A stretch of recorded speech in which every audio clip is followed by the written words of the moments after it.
Assalamualaikum warahmatullahi wabarakatuh. Perkenalkan, nama saya Waddah Mahmuda dari kelas 1B dengan NIM 2386206061. Baik, di sini saya ingin menjelaskan tentang pengertian kalimat efektif, syarat-syarat kalimat efektif, pola kalimat dasar jenis kalimat. Baik, kita masuki yang pertama tentang pengertian kalimat efektif.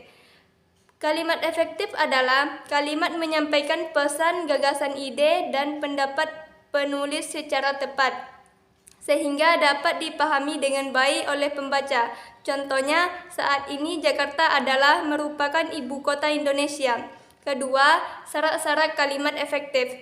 Pertama, kesatuan, kepaduan, keperlatan, penekanan, kehematan, kelogisan. Baik, kita masuki yang ketiga tentang pola kalimat dasar jenis kalimat. Pola kalimat adalah susunan atau struktur dari unsur-unsur yang membentuk sebuah kalimat seperti subjek, predikat, objek, keterangan. Contohnya, kami tertawa dengan senang hati. Jenis-jenis kalimat.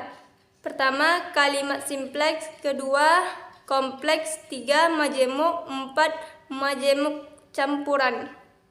Baik, di sini saya ingin menjelaskan tentang pengertian paragraf, struktur paragraf, syarat-syarat paragraf, dan jenis-jenis paragraf dan pengembangan paragraf. Baik, kita masuk ke yang pertama tentang pengertian paragraf. Paragraf adalah kumpulan kalimat-kalimat yang berkaitan satu sama lain, berisi suatu ide pokok atau gagasan utama. Baik, kita masuki yang kedua tentang struktur paragraf. Pertama, paragraf deduktif. Kedua, paragraf induktif. Ketiga, paragraf campuran. Baik, kita masuki yang ketiga tentang syarat-syarat paragraf. Pertama, kohesi atau kesatuan. Dua, koherensi, kepaduan atau kekompakan. Tiga, menggunakan metode pengembangan paragraf. Baik, kita masuki yang keempat tentang jenis-jenis paragraf. 1. Paragraf deskriptif. Digunakan untuk menggambarkan suatu objek, tempat, orang, atau situasi secara detail. Paragraf deskriptif sering menggunakan penggambaran sensorik untuk memberikan gambaran yang jelas dan hidup kepada pembaca. Kedua, paragraf naratif.